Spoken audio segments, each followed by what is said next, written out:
Hello students, class সেভেনের অঙ্ক ক্লাসে তোমাদেরকে স্বাগত।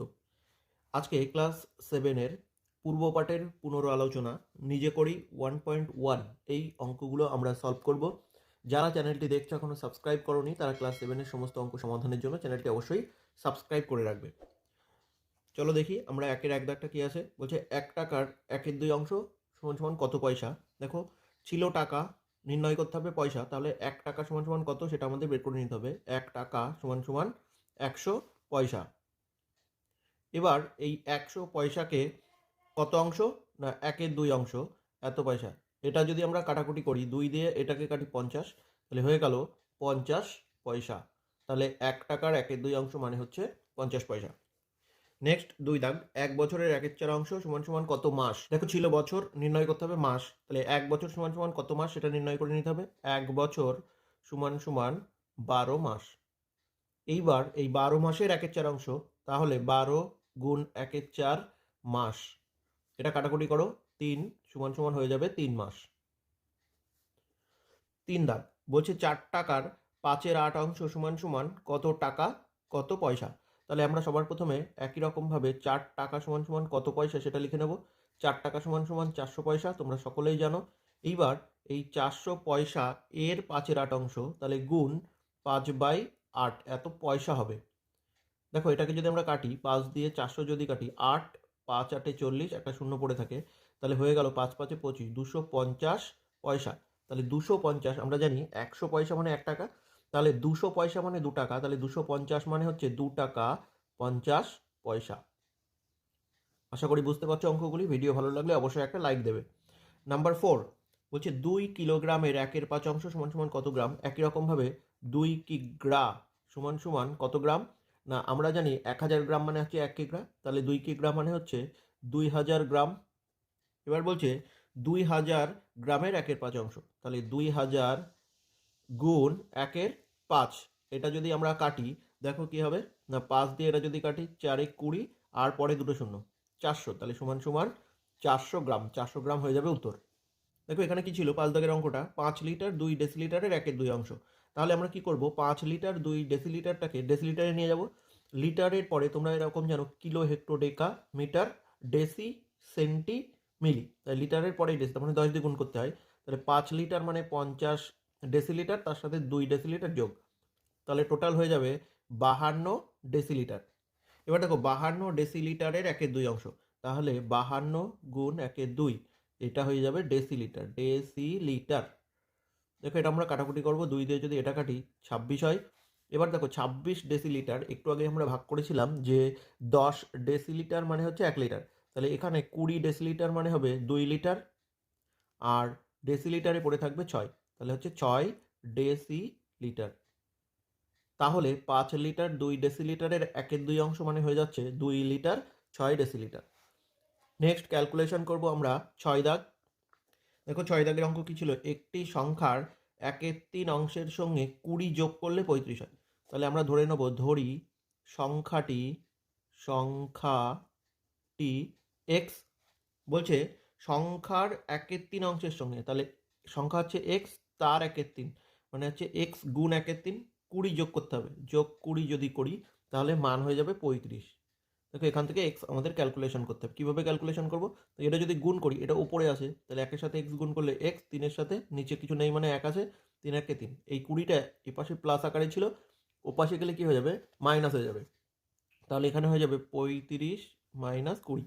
তাহলে এখান থেকে বা x/3 সমান সমান হচ্ছে 15। তাহলে এক্স সমান সমান কী হয়ে যাবে, না এক্স সমান সমান এই 3 ওপরে চলে যাবে গুণ হয়ে, তাহলে 15 গুণ 3 সমান সমান 45। তাহলে সংখ্যাটি কত হলো, সংখ্যাটি হলো এক্স। তাহলে অতএব সংখ্যাটি হবে 45। দেখো, 7 দাগের অঙ্কটি কি আছে, বলছে হিসাব করে দেখি 5-এর 7 এর 2 গুণের সঙ্গে কত যোগ করলে 3 পাবো। তাহলে ধরি এটাও এক্স ধরে করব, এক্স যোগ করতে হবে, এক্স যোগ করতে হবে। কি বলা ছিল দেখো, 5-এর 7 এর 2 গুণের সঙ্গে, তাহলে 5/7 এর 2 গুণ, এর সাথে কত যোগ করলে, আমরা ধরে নিয়েছি এক্স যোগ করতে হবে, তাহলে যোগ এক্স, যোগ করলে কত পাবো, না 3 পাবো, তাহলে সমান সমান 3। ক্যালকুলেশন করব, বা এক্সটা এপাশে থাক, এইটা 3 এপাশে যেমন ছিল ডান পাশে তেমন থাকবে। আর এই পাশ থেকে দেখো উপরে 5, উপরে 2, 5 2 10, নিচে 7, তাহলে এ পাশে প্লাস ছিল, পাশে গিয়ে হয়ে যাবে -10/7। এটা আমরা 7 লসাগু করব, তাহলে 3 সাথে হয়ে যাবে 21 বিয়োগ 10। এটা হচ্ছে বা x সমান সমান, তাহলে বা x সমান সমান হয়ে যাচ্ছে 21 থেকে 10 যদি বাদ দিই তাহলে হচ্ছে 11/7। এটাকে যদি মিশ্র করি তাহলে হয়ে যাবে 1/4/7, 7 থেকে 7 হচ্ছে 11, 1/4/7। তাহলে কত যোগ করতে হবে না 1/4/7 যোগ করতে হবে। নেক্সট আমাদের হবে 8 দাগ। 8 দাগের অঙ্কটি কি আছে দেখো, 5/7 এর সঙ্গে কত গুণ করলে 4 পাবো। তাহলে ধরি x গুণ করতে হবে, x গুণ করতে হবে, কার সাথে গুণ করবো না 5-এর সাথে, 5/7-এর সাথে। তাহলে 5/7-এর সাথে x গুণ করলে গুণফল কত হবে, গুণফল পাবো 4। তাহলে এখান থেকে x ক্যালকুলেশন করতে হবে। x সমান সমান কী হবে দেখো, এখানে 7 নিচে ছিল, কর্নার বরাবর গুণ হয়ে উপরে চলে যাবে, তার মানে 4 গুণ 7 হবে। আর এই 5 নিচে চলে আসবে, তাহলে হয়ে যাবে 28/5। এটাকে যদি মিশ্র করি তাহলে দেখো এইভাবে করতে হবে, 28, 5 5 25, থাকবে 3, তাহলে হয়ে যাবে 3/5। তাহলে কত গুণ করতে হবে না গুণ করতে হবে হচ্ছে 5×3/5। এটা হয়ে গেল উত্তর। যারা ভিডিওটি দেখছো চ্যানেলটি এখনো সাবস্ক্রাইব করোনি, তারা ক্লাস 7-এর সমস্ত অঙ্কে সারা বছর ধরে ফ্রি পাওয়ার জন্য অবশ্যই চ্যানেলটিকে সাবস্ক্রাইব করে রাখবে। দাগ নম্বর 9 বলেছে 2/3, আরেকটা আছে 4/5, আরেকটা আছে 2/3 গুণ 4/5। বলছে এদের মধ্যে কোনটি সবচেয়ে ছোট, কোন হিসাব করে দেখি, তিনটের ভেতরে কোনটি সব থেকে ছোট। এটা 2/3, এটা 4/5, এইটা দেখো যদি গুণ করি তাহলে 4 2 8, 3 5 15। আমরা সব কটা ভগ্নাংশের হরকে সমান করে দেবো, তাহলে আমাদের বুঝতে সুবিধা হবে কোনটা ছোট কোনটা বড়। দেখো এখানে আছে এর হর 3, এর হর 5, এর হর 15, তাহলে 3 5 আর 15 লসাগু হচ্ছে 15, তাহলে এটাকে 15 করতে হলে 3 গুণ 5 করতে হবে, তাহলে উপরটাকেও 5 দিয়ে গুণ করতে হবে, তাহলে এটা হয়ে যাবে 10/15। এটা দেখো 15 করতে গেলে কী করতে হবে তোমাকে, 5কে 3 দিয়ে গুণ করতে হবে, তাহলে ওপরটাকেও 3 দিয়ে গুণ করে দাও, তাহলে এখানে হয়ে যাবে 3 4 12, এখানে হয়ে যাবে 3 5 15। দেখো এখানে সবকটা ভগ্নাংশের হর সমান আছে, এটা 15, এটা 15, এটা 15। এবার আমরা জানি সব ভগ্নাংশের হর যদি সমান হয় তাহলে যার লব ছোট হয় সে সব থেকে ছোট হয়। দেখো এখানে তিনটে লবের ভেতরে 10, 12 এবং 8, এই 8 সব থেকে ছোট।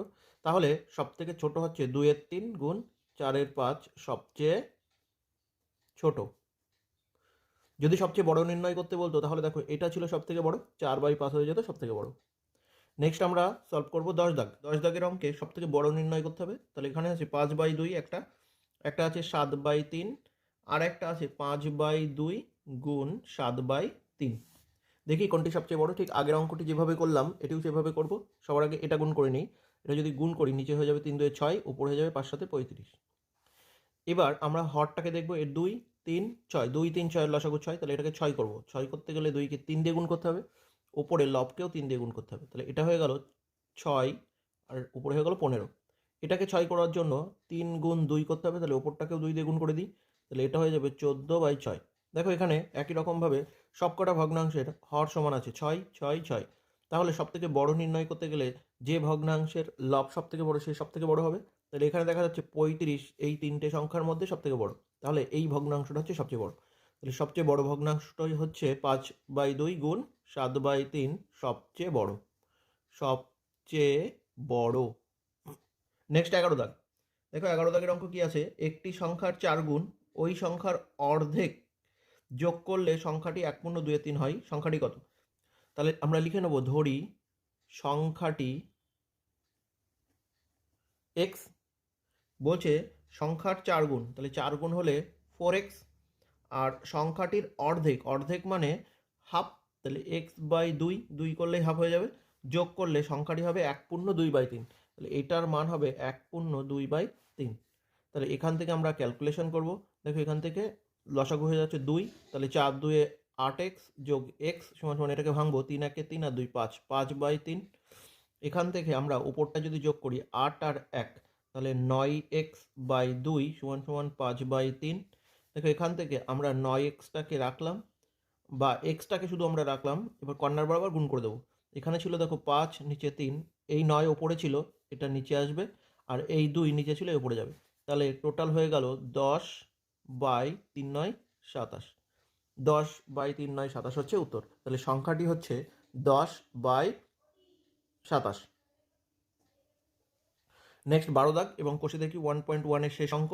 12 দাগ কি আছে দেখি, 1/2 মাইনাস 1/3 ভগ্নাংশটি 1/2 যোগ 1/3 মধ্যে কতবার আসে? তাহলে কতবার আসে আমরা ভাগ করে দেখব।